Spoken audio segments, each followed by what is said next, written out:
Welcome back to the Deep Dive. Today, we're taking aim at one of the most critical and complex pieces of modern European financial legislation, the Digital Operational Resilience Act. Universally known as DORA. Exactly, DORA.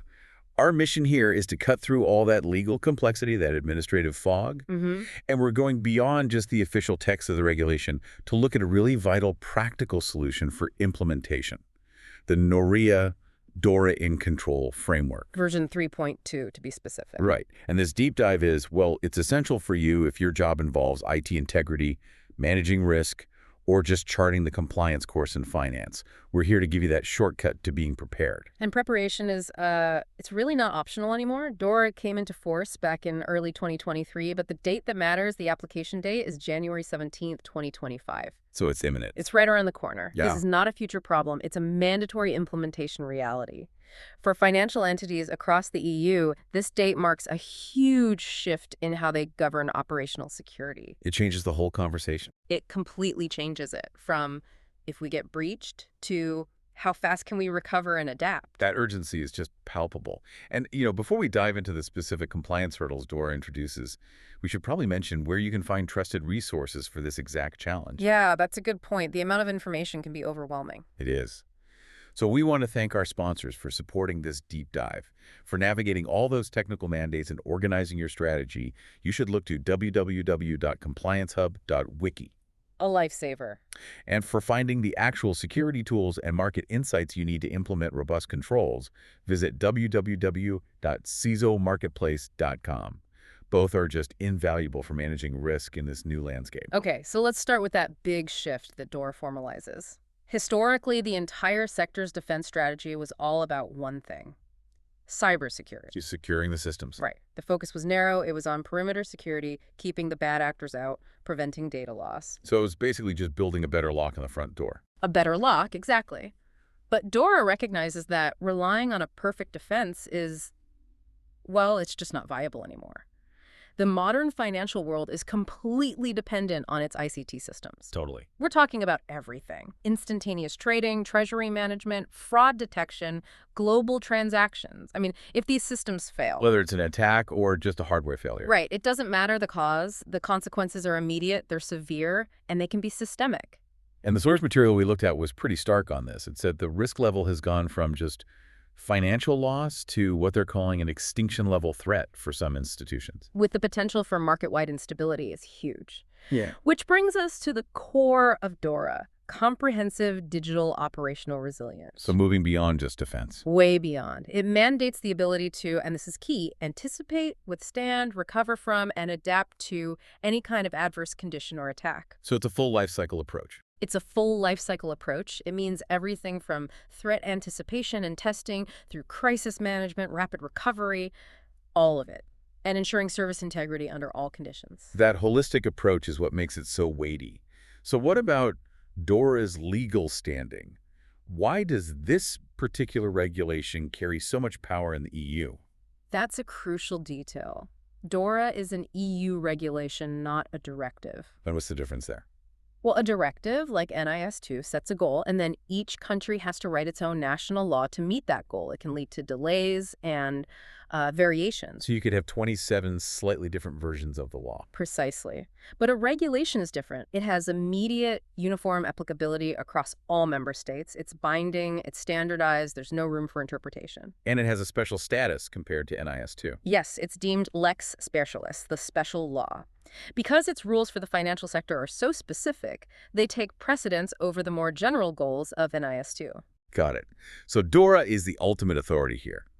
Let's get into the structure. It's got 64 articles, and I think 41 of them fall into 5 main pillars, right? 5 indispensable pillars that every financial entity has to master. The first one is ICT risk management. That's in Chapter 2. And this isn't just about setting up a risk committee, I take it. Not at all. It mandates comprehensive, continuous frameworks. The management body, the board, has to explicitly approve and oversee this framework. It's a top-down mandate. So the leadership itself is being held accountable. That's a big shift.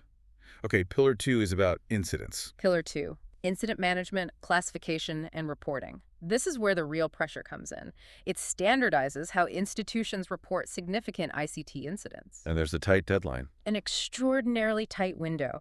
Authorities require an initial notification of a major incident within 4 hours of classifying it as major. 4 hours, wow. And no later than 24 hours from when you first detected it.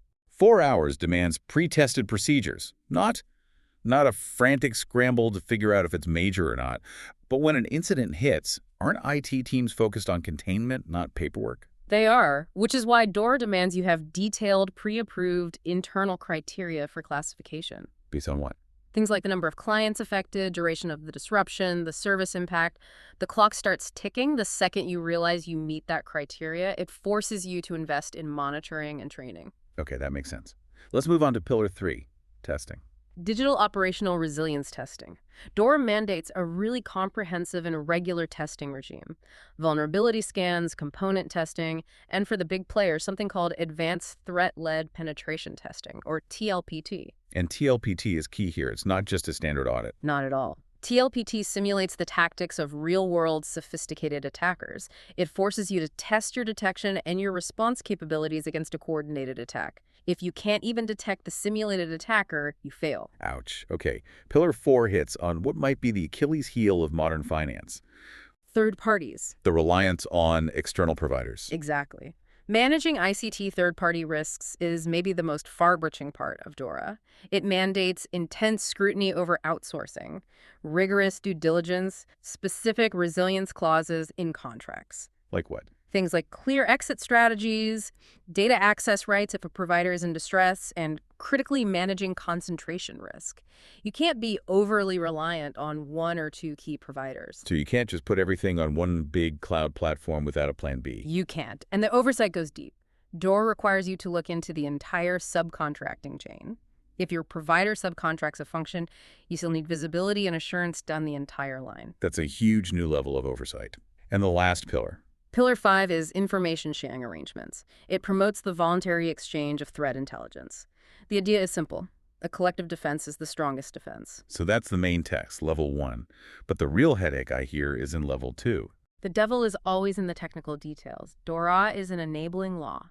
The main text sets out the principles, but the specific operational rules are in level 2 legislation. Drafted by the European supervisory authorities. The ESAs, yes. The EBA, EIOPA, and ESMAR. And we're talking about 7 regulatory technical standards, or RTS, and 2 implementation technical standards, ITS. And this is where the rubber really meets the road. This is it.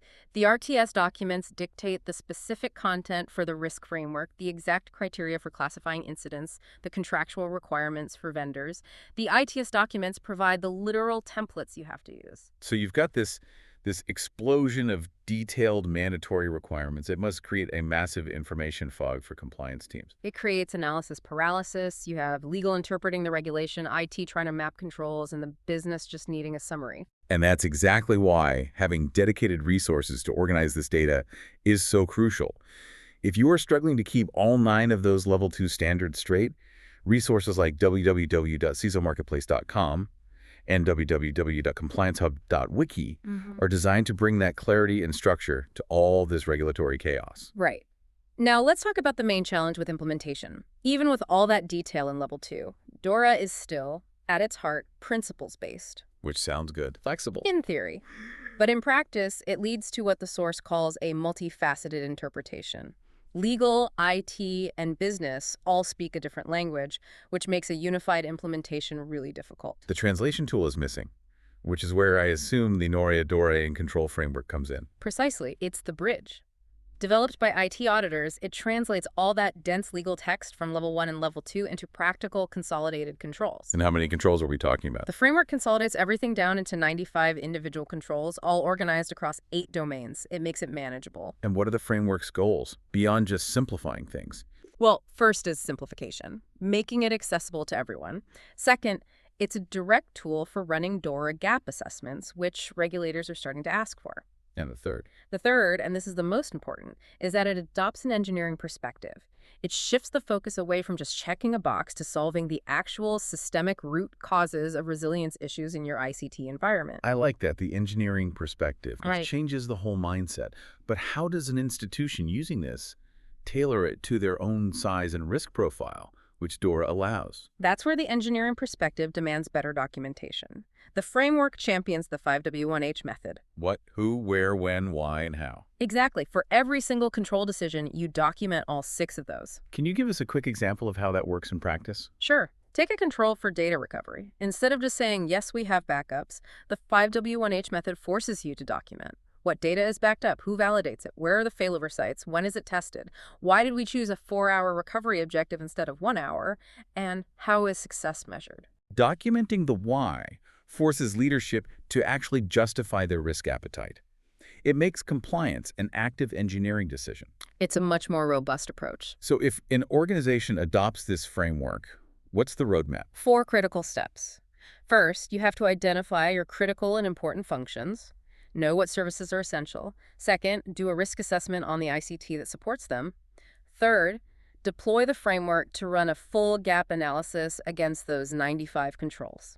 And finally, Step 4 is to build an actionable roadmap that focuses on fixing the root causes of those gaps, not just patching over them. okay, this is where the data gets really interesting, especially for institutions that thought they were already compliant. The NOREA framework mapped its controls against the Dutch Central Bank's existing guidance. What did that show? It was a huge warning sign. The analysis showed that only 44% of DORA's controls were a full match with the previous standards. Only 44%. Wow. Yeah. Another 41% were only partially covered. And most critically, 15% of DORA's controls are completely new requirements, things that financial firms probably haven't addressed formally before. That 43% number is alarming. It means even the high achievers under the old rules have a compliance gap in over half the required areas. Where were the biggest gaps? The biggest gaps, the real red zones needing immediate investment, were in 4 main areas. First, continuity management DORA demands much more detailed testing. Second, security management.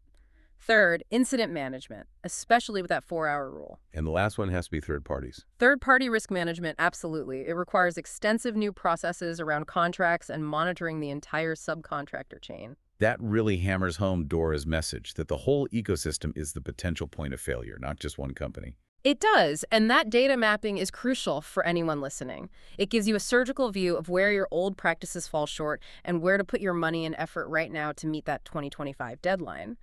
You know, at the end of the day, DORA isn't just about regulation. It's a huge strategic opportunity. It pushes institutions beyond just checking boxes and toward real, measurable operational excellence. Which enhances customer trust. It enhances trust, and it ensures you have that marketable ability to recover, to restore your critical functions and data integrity after a major disruption. So what does this all imply for you, the person who has to spearhead this change? We've learned that supervisory authorities are already asking for gap assessments and roadmaps.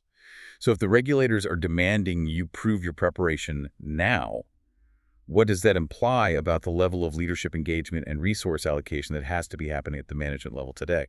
That commitment is essential. It's essential, not just for compliance, but for market survival. Remember that achieving this kind of resilience requires real clarity on some very complex regulations.